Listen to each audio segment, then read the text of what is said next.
ఈ వీడియో చూసే వాళ్ళకి ముఖ్యంగా కులం పిచ్చి, మతం పిచ్చి, మా హీరోనే గొప్ప, మా మతమే గొప్ప, మా నాయకుడే గొప్ప, మా ప్రాంతమే గొప్ప అని కొంతమందికి కులం పిచ్చి, మతం పిచ్చి, ప్రాంతం పిచ్చి ఉంటుంది కదా.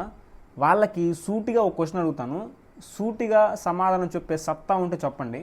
ఈ వీడియో చూసేవాళ్ళు ముస్లిం అయినా, క్రిస్టియన్ అయినా, హిందూ అయినా ఎవరైనా కానీ వాళ్ళకు ఒక క్వశ్చన్ అడుగుతున్నాను. నువ్వు ఒక ముస్లిం అయితే ఎందుకు ముస్లిం అని ప్రౌడ్గా ఫీల్ అవుతున్నావు? నువ్వు ఒక క్రిస్టియన్ అయితే ఎందుకు నేను క్రిస్టియన్ని అని ప్రౌడ్గా ఫీల్ అవుతున్నావు? నువ్వు ఒక హిందూ అయితే నేను హిందూని అని ఎందుకు ప్రౌడ్గా ఫీల్ అవుతున్నావు? దీనికి సమాధానం చెప్పండి. అండ్ ఇంకోటి, నేను ఒక హీరోని అభిమానిస్తున్నాను అందుకు నేను ప్రౌడ్గా ఫీల్ అవుతున్నాను, నేను ఒక నాయకుడిని అభిమానిస్తున్నాను అందుకు నేను ప్రౌడ్గా ఫీల్ అవుతున్నాను. రీసెంట్గా ఇండియా T20 వరల్డ్ కప్ గెట్టింది. అప్పుడు చాలామంది స్టేటస్లు పెట్టారు, I'm proud to be Indian అని చెప్పేసి. ఎందుకు అలా ఫీల్ అవుతున్నావు? ఇప్పుడు చాలామంది చెప్తారు, మా హీరోకి 1000 కోట్ల సినిమా ఉంది, 2000 కోట్ల సినిమా కూడా ఉంది, అందుకే నేను ప్రౌడ్గా ఫీల్ అవుతున్నాను. ఆ 2000 కోట్లు కొట్టింది నువ్వు కాదు, నువ్వు అభిమానించే హీరో. ఆ క్రెడిట్ అంతా ఆ హీరోకి, ఆ హీరోని పెంచిన వాళ్ళ అమ్మా నాన్నలకి, ఆ సినిమా డైరెక్టర్కి, ఆ సినిమా ప్రొడ్యూసర్కి వెళ్ళిద్ది. నువ్వెందుకు ప్రౌడ్గా ఫీల్ అవుతున్నావు దానికి? ఇండియన్ క్రికెట్ టీము రీసెంట్గా వరల్డ్ కప్ కొట్టింది, T20 వరల్డ్ కప్. అందరూ చాలామంది పెట్టారు, దాదాపు నాకే ఒక 10 మంది దాకా I'm proud to be Indian అని స్టేటస్లు వచ్చినాయి. ఆ ప్రౌడ్ టు బి ఇండియన్ అని చెప్పేసి వాళ్ళు అనుకోవాలి, నువ్వు అనుకోకూడదు. ఎందుకంటే కష్టపడి ఆడింది వాళ్ళు, కష్టపడి గెలిచింది వాళ్ళు. పిల్లల్ని ఎక్కడో వదిలిపెట్టి ప్రాక్టీస్లు కానీ వేరే దేశం వెళ్ళి ఆడి గెలిచింది వాళ్ళు ప్రౌడ్గా ఫీల్ అవ్వాలి. వాళ్ళని అలా ట్రైన్ చేసిన కోచ్ ప్రౌడ్గా ఫీల్ అవ్వాలి, విరాట్ కోహ్లీ ఫీల్ అవ్వాలి, రోహిత్ శర్మ ఫీల్ అవ్వాలి, వాళ్ళ పేరెంట్స్ ఫీల్ అవ్వాలి, వాళ్ళ పిల్లలు ఫీల్ అవ్వాలి. నువ్వెందుకు ఫీల్ అవుతున్నావు? నువ్వేమైనా క్రికెట్ ఆడావా? కష్టపడ్డావా? పోనీ విరాట్ కోహ్లీ అంటే ఇన్స్పిరేషన్ కదా నీకు? విరాట్ కోహ్లీ చేసే మంచి పనులు నువ్వు చేసావా? విరాట్ కోహ్లీ హార్డ్ వర్క్ నువ్వు చేసావా? విరాట్ కోహ్లీ వాళ్ళ భార్యను చాలా చక్కగా చూసుకుంటాడు, నీ లవర్ నువ్వు చక్కగా చూసుకుంటావా? నీ భార్య నువ్వు చక్కగా చూసుకుంటావా? మా నాయకుడు సీఎం, మా నాయకుడు PM, అందుకు నేను ప్రౌడ్గా ఫీల్ అవుతున్నా అంటావు కదా. ఎందుకు నువ్వు ప్రౌడ్గా ఫీల్ అవ్వాలి? మీ సీఎం, మీ PM వాళ్ళు దేశానికి, రాష్ట్రానికి ఏదో ఒక మంచి పని చేద్దామని చాలా కష్టపడ్డారు, ఎన్నో అవమానాలు పడ్డారు, నానా కష్టాలు కూడా ఆ ప్లేస్లో ఉన్నారు. దానికి వాళ్ళు ప్రౌడ్గా ఫీల్ అవ్వాలి. వాళ్ళు ఎన్నో మంచి పనులు చేస్తారు, దానికి వాళ్ళు ప్రౌడ్గా ఫీల్ అవ్వాలి. నువ్వెందుకు ప్రౌడ్గా ఫీల్ అవుతావు? నువ్వేమన్నా మంచి పనులు చేసావా? సాటి మనిషికి ఎప్పుడైనా సహాయం చేసావా? కనీసం జనాల కోసం ఎప్పుడైనా పోరాడావా నువ్వు? మీ లైన్లో వాటర్ ప్రాబ్లమో, లేకపోతే రోడ్డు సమస్య, కాలువల సమస్య, డ్రైనేజ్ సమస్య ఏదో ఉంటుంది కదా, దానికోసం ఎప్పుడైనా స్టాండ్ తీసుకున్నావా? మనకెందుకులే, వాళ్ళు చూసుకుంటారులే, వాళ్ళ ప్రాబ్లం వాళ్ళదే అని చెప్పేసి ఇంట్లో కూర్చుంటావు తప్ప, నా పిల్లలు నా భార్య అనుకుంటావు తప్ప, ఏ రోజైనా సమాజం గురించి ఏదైనా ఆలోచించావా? మరెందుకు నువ్వు ప్రౌడ్గా ఫీల్ అవుతున్నావు? నేను ఒక హిందువుని అని గొప్పగా ఫీల్ అవుతావు కదా, నువ్వేం చేసావని గొప్పగా ఫీల్ అవుతున్నావు? మన సనాతన ధర్మం గురించి తెలుసుకున్నావా? సనాతన ధర్మంలో ఏం చెప్పారో అవి పాటించావా? ఒక సినిమా హీరోని దేవుళ్ళలా కొలుస్తావు కానీ నీకు జన్మనిచ్చిన తల్లిదండ్రులను ఏ రోజైనా దేవుళ్ళలా చూసావా?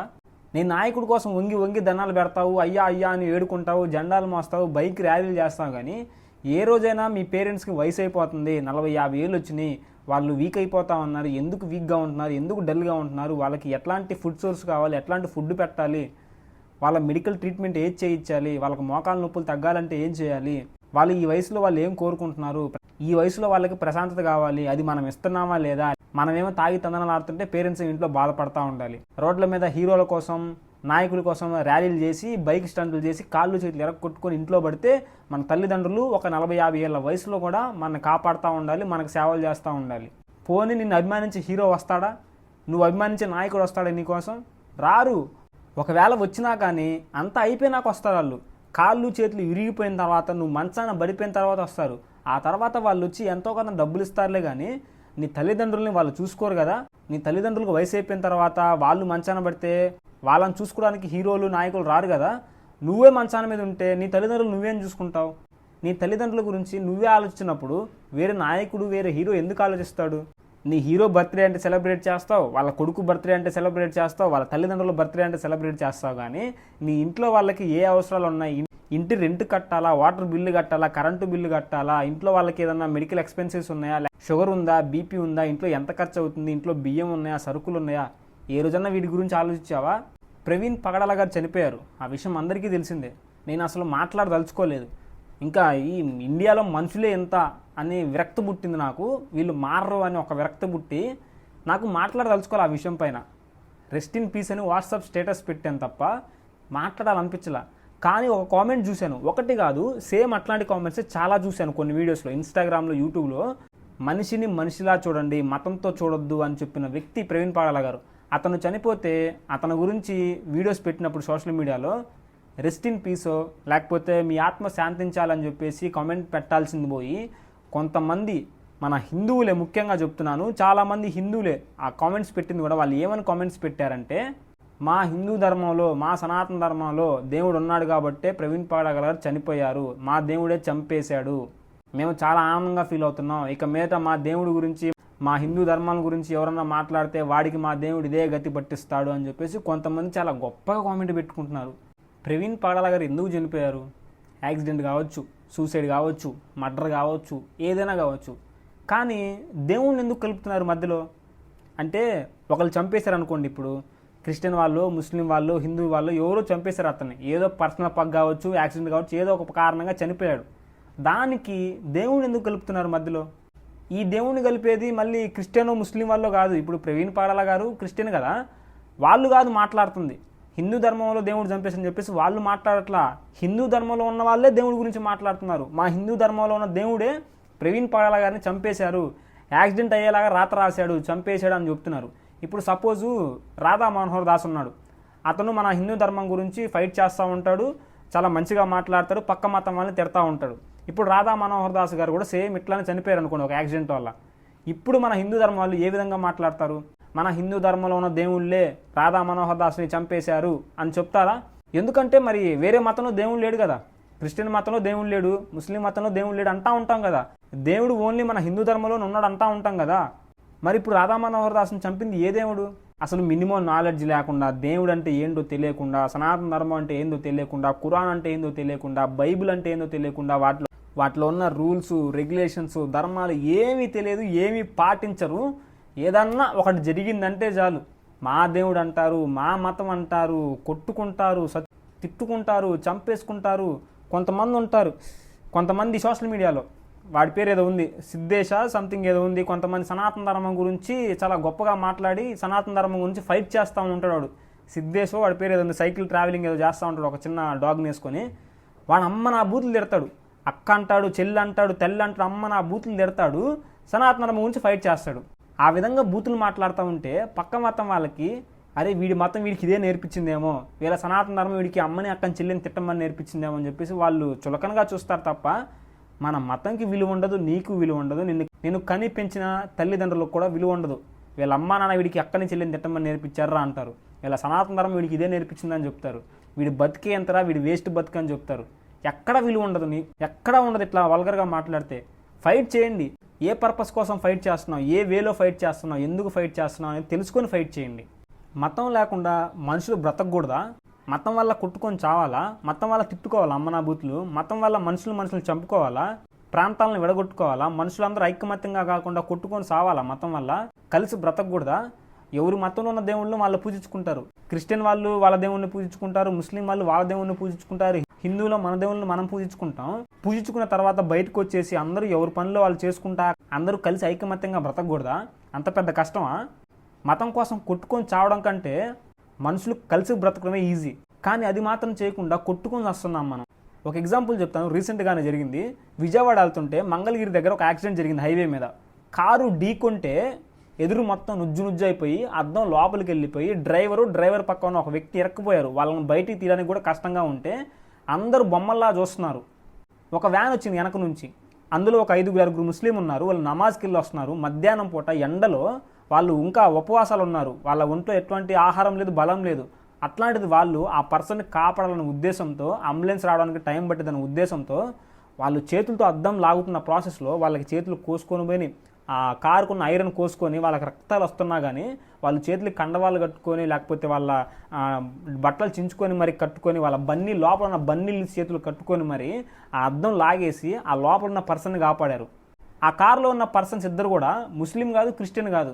మరి ఎందుకు ముస్లిమ్స్ వెళ్ళి కాపాడారు? మా మతం వాడు కాదని వదిలేయచ్చు కదా. మతం అనేది మనుషుల్ని కలిపేలాగా ఉండాలి, సాటి మనిషికి సహాయం చేసేలాగా ఉండాలి, ఒక ప్రాణాన్ని కాపాడేలాగా ఉండాలి తప్ప మనుషులు కొట్టుకొని చచ్చేలాగా, ప్రాణాలను తీసుకునేలాగా ఉండకూడదు. ప్రాణాలు తీసుకునే మతాలు అసలు మతమే కాదు. అట్లాంటి మతం పేరుతో బ్రతికే వాళ్ళు మనుషులే కాదు. అట్లాంటి మనుషులు దేవుడి పేరు ఎత్తినా కానీ ఆ దేవుడికి విలువ ఉండదు. మీరు చేసే ఏదో పనులకి, మీరు మాట్లాడే తప్పుడు మాటలకి దేవుడికి విలువ లేకుండా పోద్ది. మా మతం మా కులం అంటావు కదా. ఫర్ సపోజ్ మీ పేరెంట్స్కి బాగాలేదు, వయసు అయిపోయిన తల్లిదండ్రులకి మెడికల్ ఎమర్జెన్సీగా ఖర్చు అవుతుంది, లేదా నీ కొడుక్కి చదువు కోసం ఖర్చు అవుద్ది, నీ కూతురి హాస్పిటల్లో ఉండొచ్చు, లేకపోతే నీ భార్య హాస్పిటల్లో ఉండొచ్చు. ఏదన్నా మెడికల్ ఎమర్జెన్సీ పరంగా నాకు ఒక 5 లక్షలు అప్పు కావాలి, హాస్పిటల్లో చూపించాలని ఎవరన్నా అడుగు, 1 లక్ష రూపాయలు అడుగు, ఇస్తారా ఎవరన్నా? నీ మతంలో వాడు, నీ కులంలో వాడు ఎవరన్నా ఇస్తారా? ఇవ్వరు. నీ మతంలో ఉన్నవాడే, నీ కులంలో ఉన్నవాడే నీకు డబ్బులు ఇవ్వరు. ఒకవేళ ఇచ్చినా కానీ ఏదన్నా ప్రాపర్టీ తాకట్టు పెట్టు, అడ్డం పెట్టు అంటారు, వడ్డీకి డబ్బులు ఇస్తారు. అంతేగాని నీ మీద జాలిపడో, లేకపోతే నీ ఇంట్లో వాళ్ళు హాస్పిటల్లో ఉన్నారని చెప్పేసి కనీసం ఆలోచించరు. అట్లాంటిది మనం మాత్రం మతం పేరుతో, కులం పేరుతో తన్నుకొని చేస్తూ ఉంటాం. హాస్పిటల్లో డాక్టర్ ఏ మతం వాడు, ఆ మెడిసిన్ తయారు చేసిన వాడు ఏ మతం వాడు, ఎప్పుడన్నా వీటి గురించి ఆలోచించావా? వీటి గురించి మాట్లాడితే నెగిటివ్ కామెంట్స్ వస్తాయి, బెదిరిస్తారు. ఇంకా కుక్కను కొట్టినట్టు కొడతామని చెప్పేసి ఇంకా బెదిరించే వాళ్ళు ఉంటారు తప్ప, అరే మనమంతా ఒకటి, ఎందుకు మతం కోసం తన్నుకోవాలి మనం అని ఎవ్వడూ అడగడు. మన దేశంలో ఉన్న పెద్ద దరిద్రం ఏంటంటే, ఒకడు తప్పు చేస్తే ఆ తప్పు ఏ కులం వాడు చేస్తే ఆ కులం మొత్తాన్ని తిడతాం, ఆ మతం వాళ్ళని మొత్తాన్ని తిడతాం, ఆ దేవుళ్ళని మొత్తాన్ని తిడతాం. కానీ తప్పు చేసింది ఒకడే, కానీ నింద మాత్రం మతం మొత్తానికి పడిద్ది.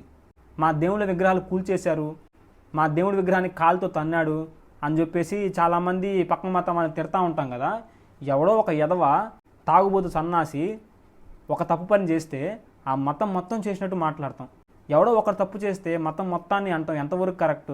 ఫర్ సపోజ్ ఇప్పుడు ముస్లిం వాళ్ళే తప్పు చేశారనుకోండి, మరి అదే ముస్లింలు నిన్న యాక్సిడెంట్ అయితే కాపాడారు కదా, అప్పుడు అందరూ ఒకటి ఎట్లా అవుతారండి?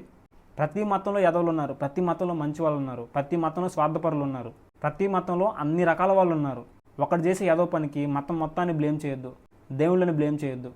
పెద్ద దరిద్రం ఏంటంటే, అసలు ప్రవీణ్ పాడా గారు చనిపోతే హిందూ మతంలో ఉన్న వాళ్ళే మా దేవుడు, మా సనాతన ధర్మంలో ఉన్న దేవుళ్ళ గురించి మాట్లాడాడు కాబట్టి మా దేవుడు తగిన శాస్తి చేశాడు, మా దేవుడే చనిపోయేలా తలరాత రాశాడు అని చెప్పేసి గొప్పగా చెప్పుకుంటున్నారు. దేవుడు మనుషుల ప్రాణాలు ఎందుకు తీస్తాడండి? మతం కోసం మనుషులు కొట్టుకున్నారు తప్ప ఏ దేవుళ్ళు కొట్టుకోలేదు. మతం కోసం నువ్వు నేను తన్నుకున్నాను తప్ప రాముడు అల్లా తన్నుకోలా, యేసుప్రభు రాముడు తన్నుకోలా, మీ కులం వేరు మా కులం వేరని కృష్ణుడు రాముడు తన్నుకోలా. మన హిందూ ధర్మంలో ఉన్న దేవుళ్ళు వెళ్ళి ముస్లిం వాళ్ళని కొట్టలేదు, వాళ్ళు వచ్చి మనల్ని కొట్టలేదు, మనం వెళ్ళి క్రిస్టియన్ వాళ్ళని కొట్టలేదు, వాళ్ళు వచ్చి ముస్లిం వాళ్ళని కొట్టలేదు. ఎవరు తన్నుకోలేదండి. మనుషులే, దరిద్రమైన మనుషులే కొట్టుకొని వస్తున్నారు మతం కోసం, కులం కోసం. వాళ్ళెవ్వరూ కొట్టుకోలేదు. దేవుళ్ళు ఎప్పుడు చెప్పారండి మతం కోసం కొట్టుకోమని, మతం కోసం చంపుకోమని దేవుళ్ళు చెప్పారా? అసలు మనుషులు విడిపోయేలాగుంటే, మనుషులు తన్నుకొని చస్తూ ఉంటే ఆ మతమే వద్దని దేవుళ్ళు చెప్పారు. మతం అనేది మనుషుల్ని విడతీసేలాగా ఉండకూడదు, కలిపేలాగా ఉండాలి, కొట్టుకొని చచ్చేలాగా ఉండకూడదు, కష్టాలు ఉన్నోడికి సహాయం చేసేలాగా ఉండాలి. కానీ మనమేం చేస్తున్నాం? కొట్టుకొని చస్తున్నాం. సనాతన ధర్మం అంటే ఏంటిది? పోనీ బైబిల్ అంటే ఏంటిది? బైబిల్లో ఏం రాశారు? ఖురాన్లో ఏం రాశారు? వీటన్నిటి యొక్క ముఖ్య ఉద్దేశం ఏంటిది? ఈ భూమి మీద ఒక పర్యావరణం ఉంది, ఆ పర్యావరణానికి మనిషి అనుగుణంగా ఉండాలి. అలా అనుగుణంగా ఉన్నప్పుడే ప్రకృతి మనకు సరైన సోర్స్ అనేది వస్తుంది. అంటే వాటర్ కానీ, గాలి కానీ, మట్టి కానీ, మట్టి నుంచి వచ్చే ఆహారం కానీ మనకు సరిగ్గా ఉంటుంది. మనిషి ప్రకృతిని పట్టించుకోకపోతే అది మనల్ని పట్టించుకోదు, అది మనల్ని పట్టించుకోకపోతే మనకు మనుగడ అనేది ఉండదు. సో ఈ రెండింటిని బ్యాలెన్స్ చేయడమే సనాతన ధర్మం యొక్క ముఖ్య ఉద్దేశం. వీటిని డైరెక్ట్గా చెప్పకుండా కొన్ని విధాలుగా చెప్పారు. అంటే కొన్ని స్టోరీల ద్వారా, బైబిల్లో కావచ్చు, ఖురాన్లో కావచ్చు, సనాతన ధర్మంలో కావచ్చు, లేకపోతే ఇంకొన్ని పెద్ద పెద్ద స్టోరీలు కావచ్చు, ఏదైనా కానీ వాటి యొక్క ముఖ్య ఉద్దేశం ఏంటంటే ప్రకృతి పర్యావరణాన్ని, మనుషులని బ్యాలెన్సింగ్గా చూడడమే. ఆ రెండు బ్యాలెన్స్ తప్పితే మనిషి మనుగడ కష్టమైపోద్ది. ఫర్ ఎగ్జాంపుల్ ఇప్పుడు యానిమల్ సినిమా ఉంది. రణవీర్ కపూర్కి వాళ్ళ నాన్న అంటే చాలా ఇష్టం. కొడుక్కి తండ్రి మీద ఎంత ప్రేమ ఉందో చూపించడం కోసమే సరౌండింగ్ ఒక స్టోరీ నడుస్తూ ఉంటుంది. ఆ స్టోరీ లేకపోతే ఆ తండ్రి కొడుకుల మధ్య ప్రేమ అర్థం కాదు. సేమ్ ఇట్లానే అండి, సనాతన ధర్మం యొక్క ముఖ్య ఉద్దేశమే ఈ పర్యావరణం, ప్రకృతిని మనిషికి తగ్గట్టుగా ఉండాలి, మనుషులు పర్యావరణానికి తగ్గట్టుగా ఉండాలని చెప్పే ఉద్దేశమే సనాతన ధర్మం. దేవుళ్ళు చెప్పేది కూడా అదే. పండగల ద్వారా మనం పర్యావరణం ఎట్లా కాపాడుకోవాలో చెప్తారు. వినాయకుడు పండుగ చేసుకుంటున్నామంటే పర్యావరణానికి సంబంధించిన ఒక పండగ అది. దీపావళి కూడా అంతే. కొన్ని పండుగలు ఉన్నాయి, సంక్రాంతి కావచ్చు, ఇంకేదన్నా కావచ్చు. ప్రతి ఒక్క పండగ ఉద్దేశం కూడా, సనాతన ధర్మంలో ఉన్న ప్రతి ఒక్క పండగ ఉద్దేశం కూడా ఈ ప్రకృతికి, పర్యావరణానికి సంబంధించిందే. కనీసం వీటి గురించి ఎవ్వరికీ తెలియదు. సనాతన ధర్మం అంటే దేవుళ్ళ కోసం మేము పూజలు చేసుకుంటాం, మా జోలు చంపేస్తాం, నరికేస్తాం, ఇదే సనాతన ధర్మం అంటే. సో ప్రతి ఒక్క మతం వాళ్ళకి, ముస్లిం కావచ్చు, క్రిస్టియన్ కావచ్చు, హిందూ కావచ్చు, ఎవరైనా కావచ్చు, వాళ్ళందరికీ ప్రవీణ్ పాడలా గారు ఏం చెప్పాలనుకున్నారంటే ఒకసారి ఆయన మాటల్లో మీరే వినండి. మనిషిని హిందువుగా చూడొద్దు. మనుషుల మధ్య మతం లేకుండా ఉంటే చాలా బాగుంటుంది. పోనీ మతాన్ని తీసేయలేం కాబట్టి అందరం కలిసి బ్రతుకుదాం. కష్టాల్లో ఉన్నప్పుడు సాటి మనిషికి మనమే సహాయం చేసుకోవాలి. మనకేదైనా కష్టం వస్తే దేవుడు కూడా డైరెక్ట్గా రాడు, సాటి మనిషి రూపంలోనే పంపిస్తాడు. సో సాటి మనిషికి విలువ చూపించండి, సాటి మనిషిని మనిషిలా చూడండి తప్ప కులం, మతం అనే ముసుగులో చూడొద్దు. సో ఇప్పటి వరకు వీడియో చూసినందుకు నిజంగా థ్యాంక్ యూ సో మచ్ అండి. ఏదైనా తప్పుగా మాట్లాడుంటే ఐఎమ్ సారీ. నెక్స్ట్ వీడియోలో మళ్ళీ కలుద్దాం. బాయ్.